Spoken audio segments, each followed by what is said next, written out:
We are back with our new deck that was requested by one of you watchers. We're going to be running the seizan.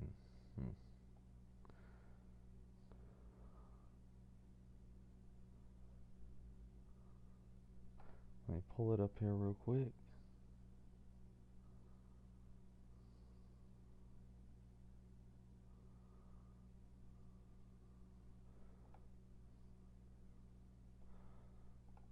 Alright, and here it is. This is the seizan perverter of truth deck.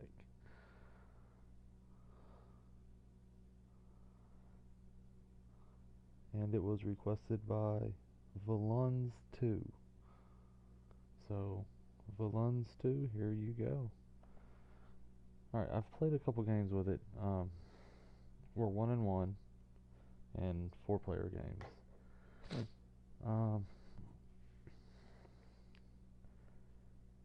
Pretty much,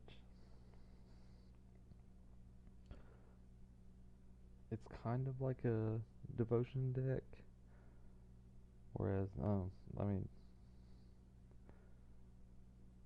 Gray Merchant just is good, especially with, all the enchantments and stuff like that that give us the devotion.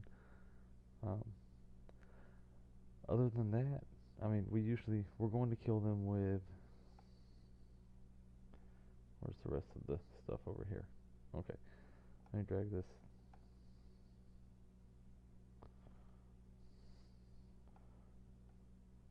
Okay, um, we we have killed people with creatures before, but it's usually their creatures. We only have 14 in the deck, and most of them are utility guys. Like, um, you know, he kills stuff, and he puts neg counters on stuff. He makes more creatures, doubles mana. Uh, Another Cabal Coffer's effect. You know, most of our good creatures are just top end. Tutor, reanimate, reanimate, make them sack stuff, and Worm Coil for the life gain. Um, Actually, I can't really say that we're 1-1. We we've played 3 games. The first game, we just mulled to 3 and saw like one swamp out of all the hands. We kept drawing like, where's our other lands down here? We kept drawing all these strip mine, reliquary, deserted temple, stuff like that.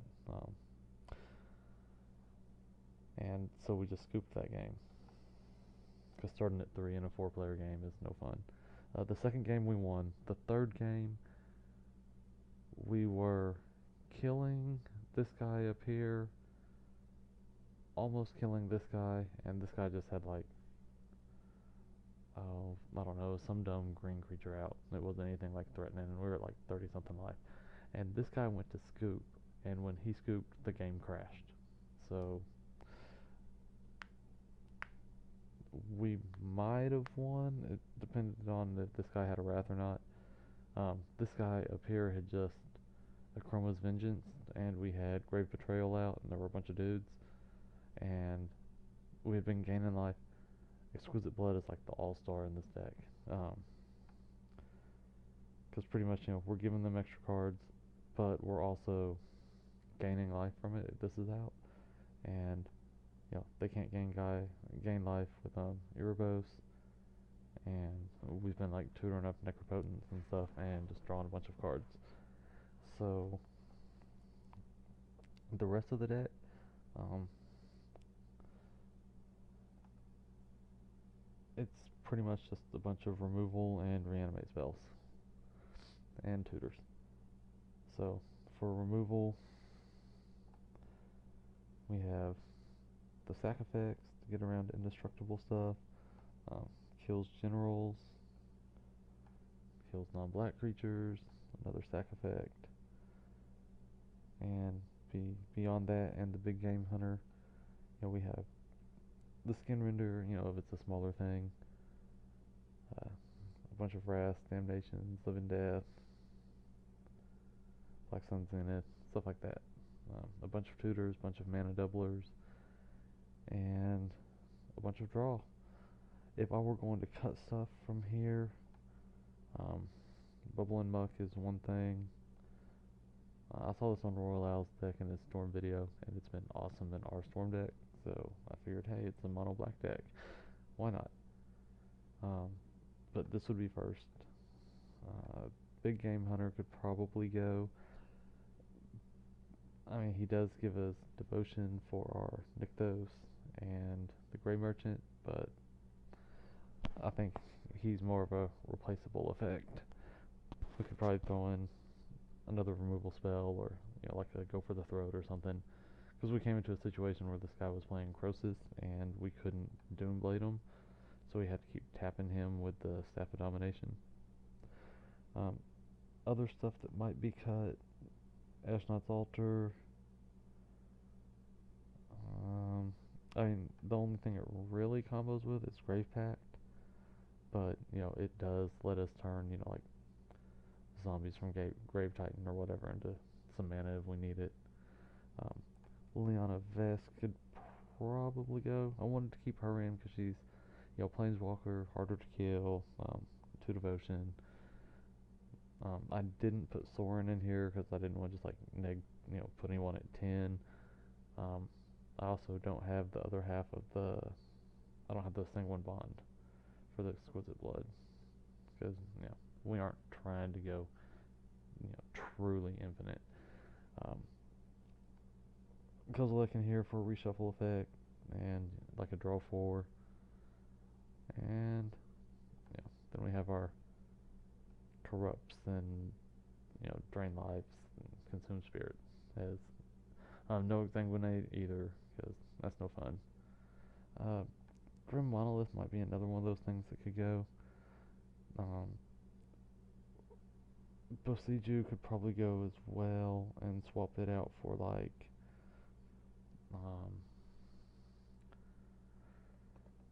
oh, the land that lets you pay 2 and tap it and put a basic land from your hand into play.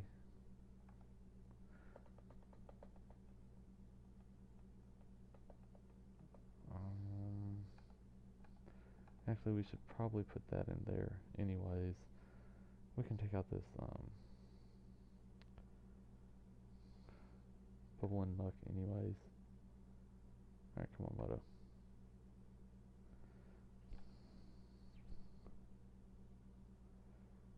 Alright. What's that land called? It's like Thran something, I think.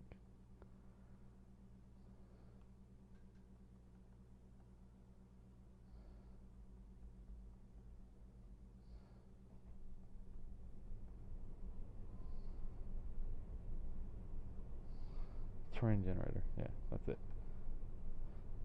Alright. Let's just cut this. There we go. Alright, so this is the deck. We will try a few games with it, see if we want to make any more changes, and go from there. Probably later on, either tonight or tomorrow. I'm actually off work for the next couple days, so we'll be able to get some Sunday night games in. I think I'm going to delete most of these decks. And we're up at like 1, 2.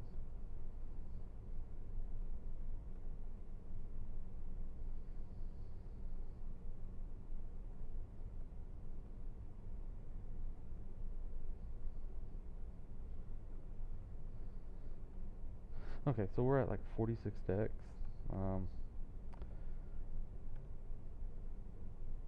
I don't know. I sometimes feel like my videos are all over the place. Like we'll be playing this deck and then we'll be playing a different deck, and maybe there needs to be some more consistency to it. So, like maybe play this deck like, you know, 10 games or 5 games or something like that, and put all those videos up, and then you viewers can pick my next deck I'll build. And, kind of like this one. I love the input from you guys, whether it's, constructive criticism, suggestions, or, I don't like the hate ones. I haven't really got many of those, but, it is what it is. At least you're watching the videos. Um, but maybe we can do something like delete all the decks and y'all pick them, and then I'll build them and run them for like 5 or 10 or 15 games or whatever. So okay, well, I'll be back here in a minute with a couple games of this. All right, thanks everyone.